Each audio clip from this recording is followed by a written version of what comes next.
moving on to verse number 9.2.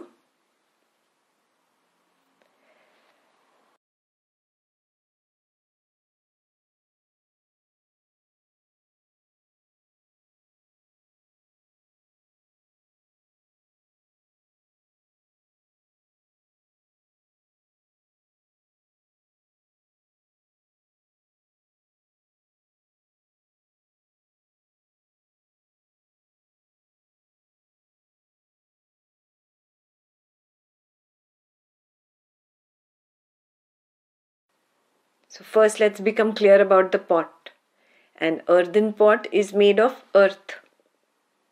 Yeah. Can earth dissolve into water? You will say, yeah, mud dissolves into water. Really? Think. Does the water remain pure? Water becomes muddy.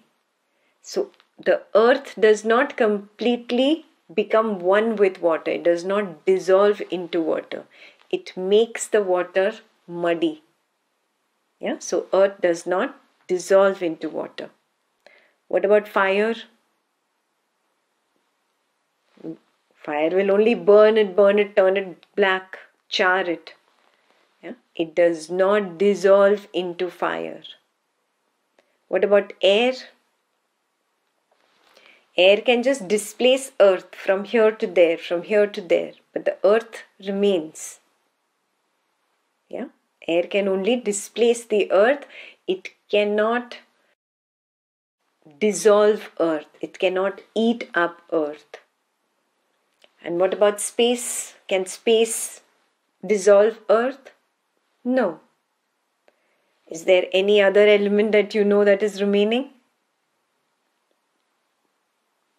No. Earth can only dissolve into earth. So 9.2 is clear? Yeah. Now we move on to 9.3.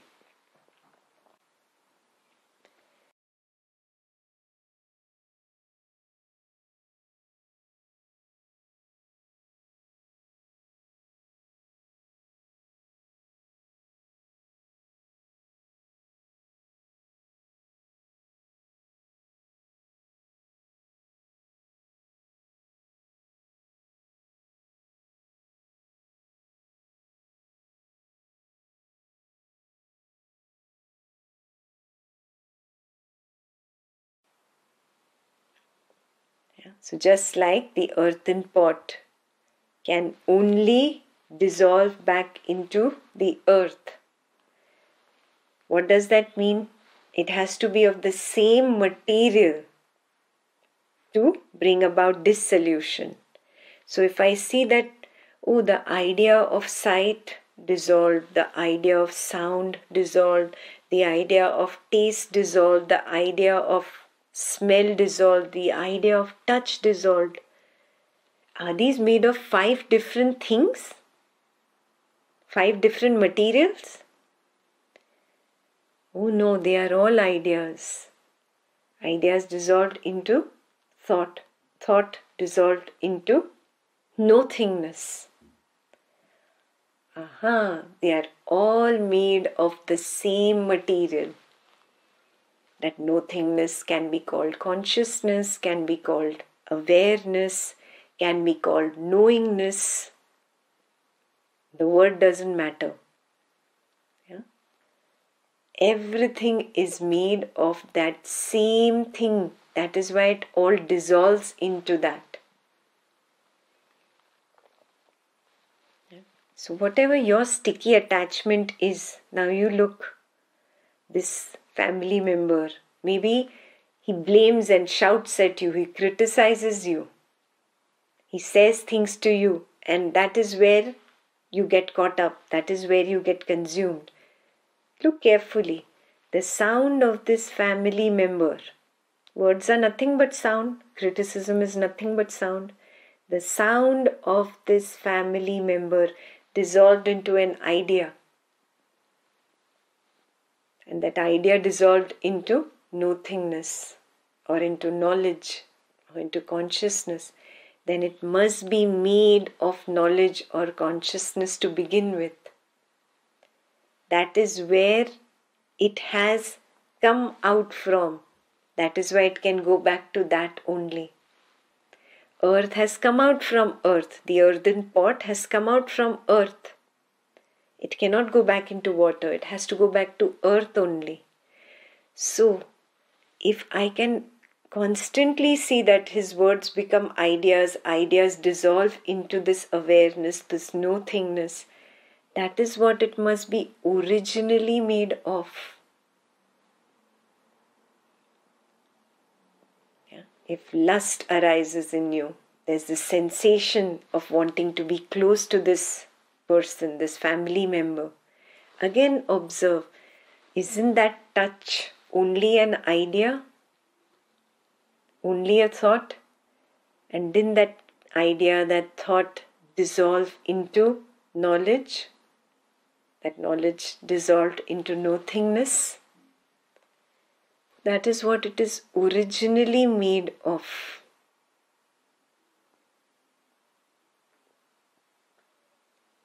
Yeah. Now take any other example, any other attachment of yours. Look at that very closely. Again and again, whatever pulls me out. Somebody's criticism, somebody's blame, somebody's a lustful thought for somebody, or maybe food still is there for some of us. Whatever smell, whatever pulls you out. Your family member is not made of anything other than perception of sight, sound, smell, taste, touch. You have put a story about these 5 perceptions together and created this perception. There is no 6th factor other than sight, sound, taste, touch, smell. This parent, this spouse, this child, this sibling, this friend, this boyfriend, girlfriend. Nothing but an idea. And that idea is nothing but nothingness, consciousness, awareness. Yeah. Once you start applying it, then things will become very easy. You'll be able to understand what Atmananda is saying in verse 4, 5, 6. They are actually like a long paragraph, so we'll do it together.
Who is seeing?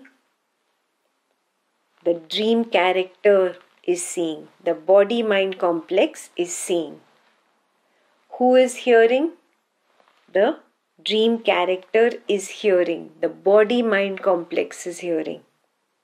Yeah. Same with tasting, touching, smelling. The dream character is tasting, touching, smelling. The body-mind is tasting, touching and smelling. These are functions of the body-mind. Does the body-mind know? Who is knowing? Where is knowing happening? One level beyond the mind. At the witness level, I can see, The dreamer, when he becomes a little awake in his dream, lucid dreaming, he recognizes, I am dreaming. I am knowing that the dream character is doing this. I am knowing that the dream character is doing that. I am knowing the dream character is hearing. I know the dream character is seeing. I know the dream character is touching, tasting, smelling. So, where does knowing happen? Knowing happens at the level of the witness. Doing happens at the level of the dream character. Yeah? So, seeing, smelling, tasting, touching, hearing are functions. Knowing happens after the cessation of the function. After I complete seeing, I can say, I know what is there. After Ekta completes her sentence, then I can say, I know what she said. The hearing function has to become complete. Then knowing happens. Yeah? So that is the first line. Conceding. Conceding means agreeing. We agree that seeing and hearing are functions. Conceding that seeing and hearing are functions. It is only after the cessation of these functions that one can say one has known. Clear? The next line is, thus it can be clearly seen that knowledge is not the name given to a function. Do you get it? Seeing, hearing, smelling, tasting, touching are functions, but knowing is not a function. Knowing happens later.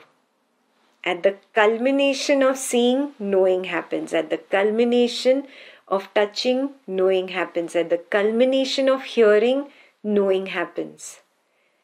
Yes? So now, it's very important that we don't just intellectually understand this. Experientially start recognizing it moment to moment.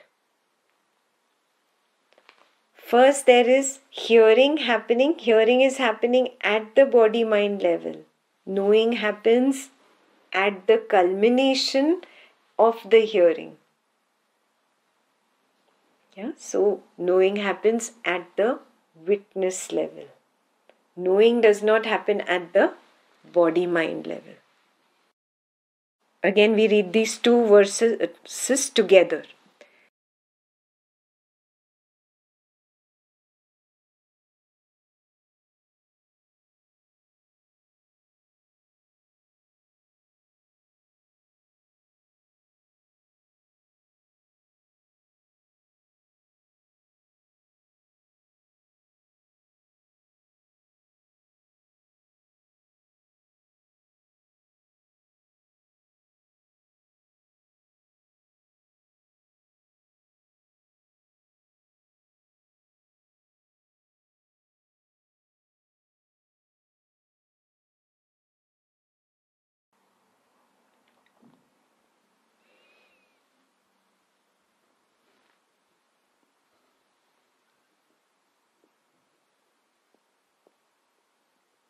I recognize that the body-mind has something called the Deha Buddhi.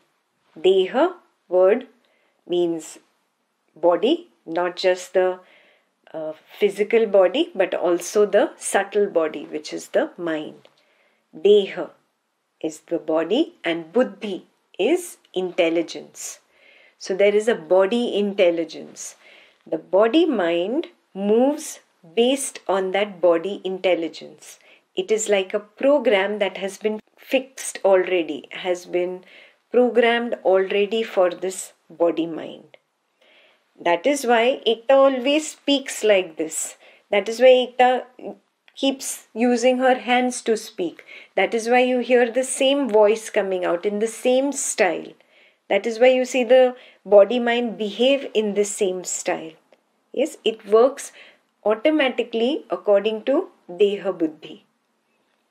Yeah, if there was no program, no fixed program for the body mind to work. If it was completely free, if you had complete control over it, wouldn't you change your body and mind style every day?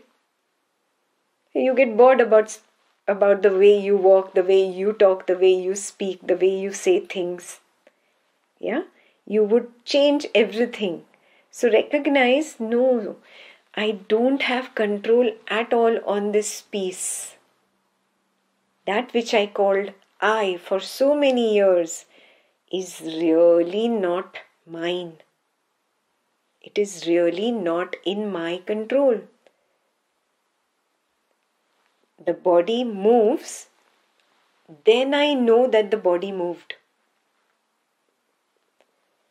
Moving is a function of the body. Knowing is not a function of the body. I, the witness, know after the body has moved, has completed its movement. Similarly, the body mind sees, hears, touches, tastes, smells by deha buddhi. I just know that it is seeing, it is touching, it is tasting, it is smelling. Sight, sound, smell, taste, touch, just a function of the deha buddhi. Knowing is happening at this witness level. I am the witness. I simply know that the body is sitting like this, the hands are moving like this, the lips are moving like this, and the words are flowing out.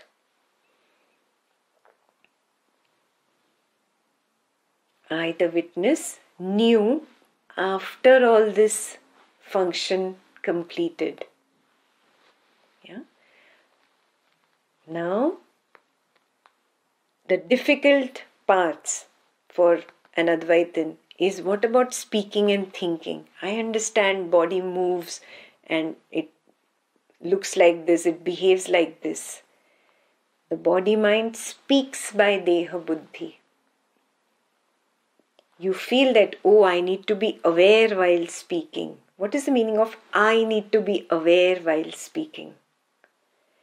So I, the witness, need to be a witness and know that the body mind speaks on its own. That is the real meaning. That is the full sentence. I, the witness, remain as the witness and recognize, oh, the speech is just flowing out of the body mind according to a pre-program. Yeah. Similarly, the mind thinks by deha buddhi. If you've become very meticulous in really studying your own self, you've really become very, very interested in self-exploration and getting it through your own experiential recognition rather than shravana, listening outside, you would have come to recognize that a thought arises first, I recognize it, and then the mind speaks it or the body acts on it. You would have started recognizing that that thought also arose of its own accord. I just knew that this thought arose, and then I saw that thought getting converted into speech or into action. Thinking also operates automatically by deha buddhi. I, the witness, only know after the thought of that mind is completed. Most of us are somewhere here in this area. Now really look carefully. The next step is the most important step. Is there an I, the witness, that is knowing anything? Can you find a holder of all the knowledge of your 30, 40, 50 years, all the ideas sitting there? No, you will not find a holder of the knowledge. You won't find an object of knowledge anywhere. You will see there is no I, the witness. That I, the witness, also dissolves. that also dissolves into no-thingness. It is therefore wrong to say, I know it. Because here, knowing denotes a function. What ought properly to be said is, it has become knowledge.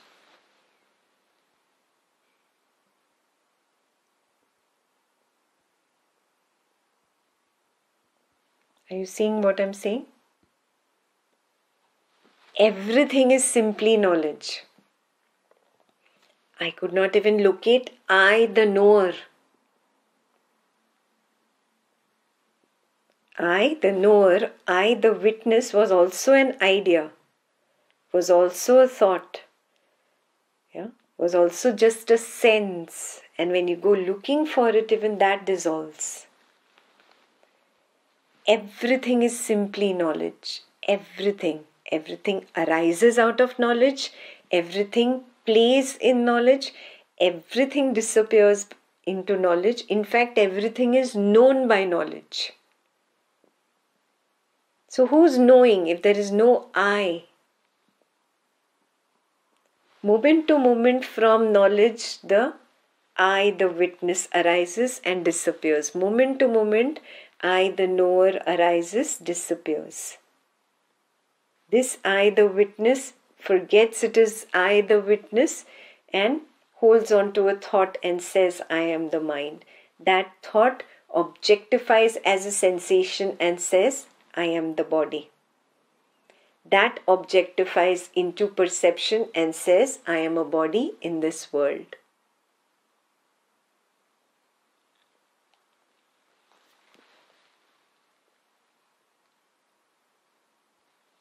Yes.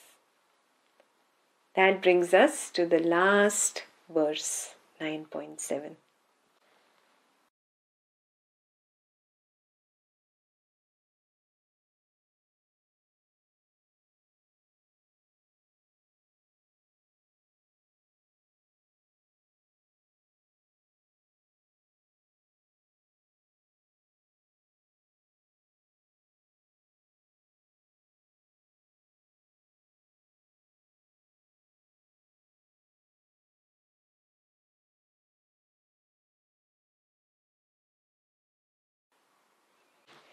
So if you've recognized, Atmananda has step by step built on all that he has taught you through all the chapters till now.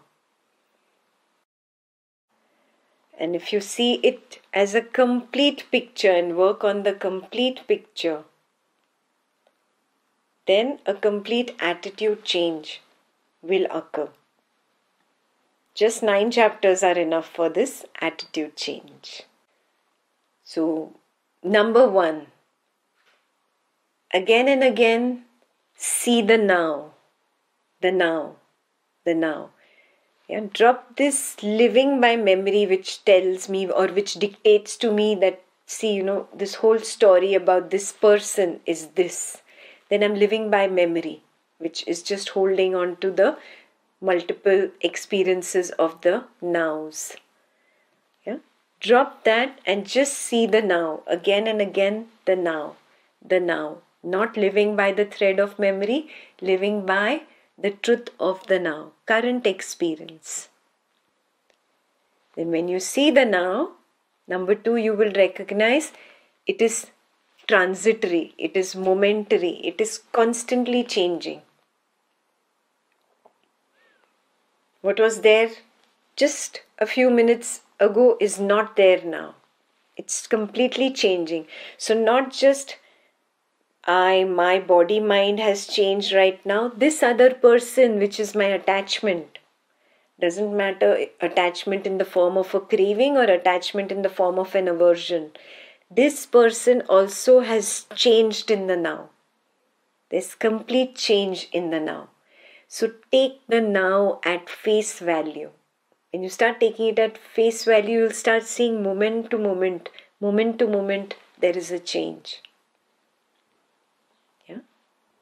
When you start seeing this, number 3, start noticing what is it that is changing. Many Advaitins stop here. Okay, I'm in the now, that's good enough. Not good enough. Not good enough.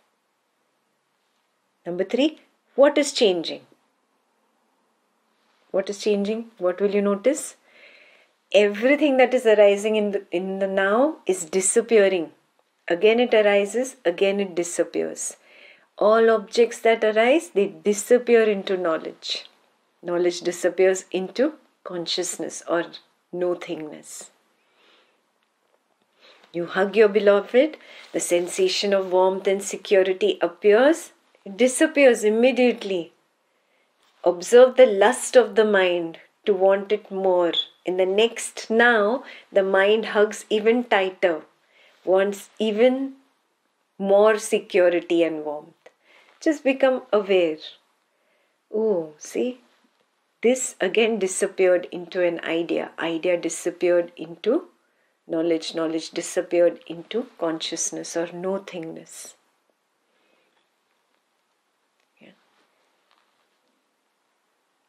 Next, going even deeper into the now. It's not just a sensation that arises and disappears. It's not just a thought that arises and disappears. Perception of sight also arises and disappears. Arises and disappears. Arises and disappears. So start looking very carefully at the now. The image dissolves into awareness again and again, again and again. Even though the person is in front of me, even if you want to use your little science, you remember the science video said that our perception of sight is only 1 hand distance away from me and just 1 degree of vision is HD vision. The rest of it, I am actually literally blind to it. Yeah? Use little bit of science to help you recognize this. That perception is just that much and then it dissolves and again it's that much and again it dissolves and again it's there, it dissolves. So there is a constant alternation happening between perception, dissolution, perception, dissolution. Image dissolves, sensation dissolves, perception dissolves. Soon you will notice there is nothing out of sight, sound, smell, taste, touch that remains permanent, that is there again and again. In the now it dissolves, in the now it dissolves. Yeah, but this is possible how? Only if you see without getting consumed. What is the meaning of getting consumed? Literally, when a craving arises in you, you forget that you are the witness and you literally have hands of vasana going out towards that object. There is a going out towards the objects of sight, sound, smell, taste, touch. If in the now you keep going out like that with vasanatmak hands, again, I'm just explaining it like this. There are no vasanatmak hands coming out of you, okay? Please give me the license of poetry here. I'm just explaining it like this for emphasis. You have vasanatmak hands full of vasana going out towards that object of sight, sound, smell, taste, touch. This is when the witness loses its witnessing position and gets into the consuming position. Yeah? From Sakshi, I become a Bhokta. I translated that into English. From the witnessing position, I get lost in the consuming position. Yeah? You stay as the Sakshi means what? Means not going out. Just staying. Just by staying, I notice body-mind automatically does its seeing, hearing, tasting, touching, smelling. I don't need to go out. There is no more going out towards the objects. Now there is a receiving. And what is the receiving? Every sight, smell, taste, touch, sound dissolves into an idea. That idea dissolves into I the witness, and I the witness dissolve into nothingness.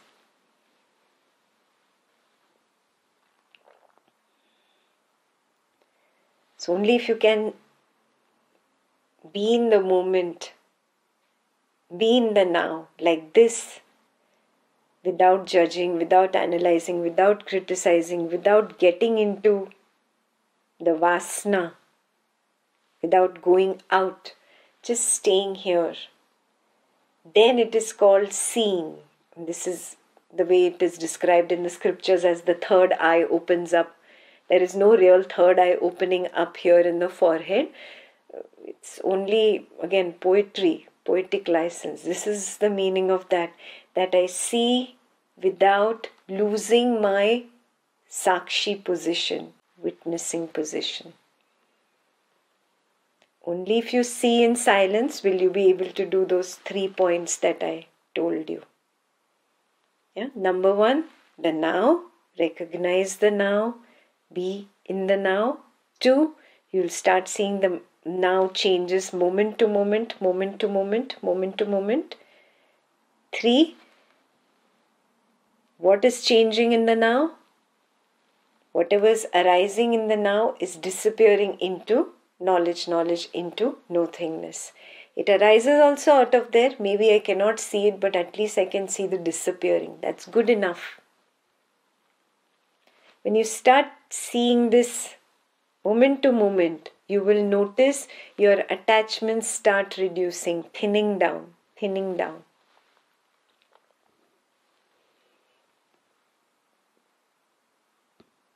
Yeah, they start thinning down. So see in silence. This is what I mean by seeing in silence. It's not the silence of the lips. It's the silence of the sakshi. The sakshi no more indulges. The sakshi is silent.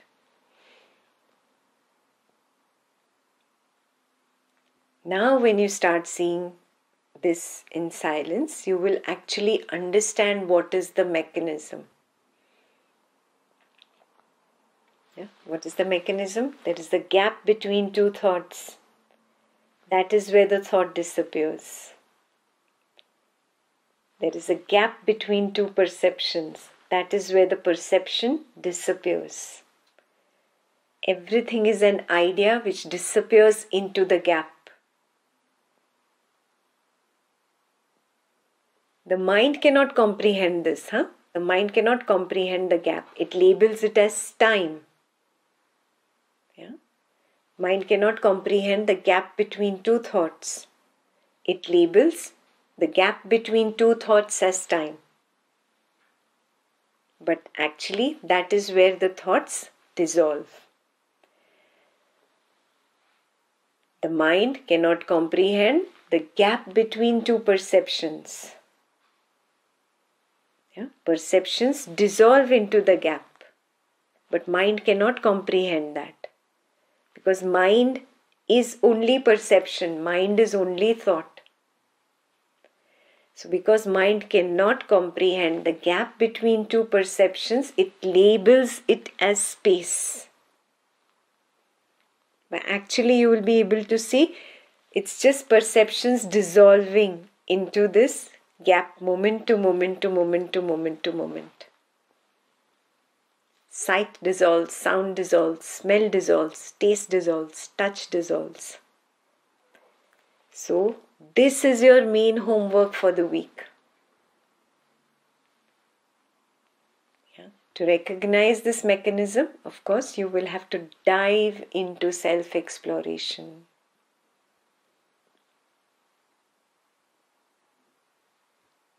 There is nothing other than consciousness.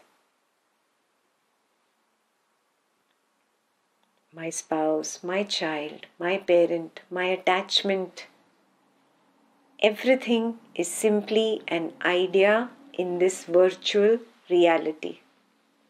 The world is merely a thought. Thought is merely knowledge. And knowledge disappears into consciousness, dissolves into nothingness.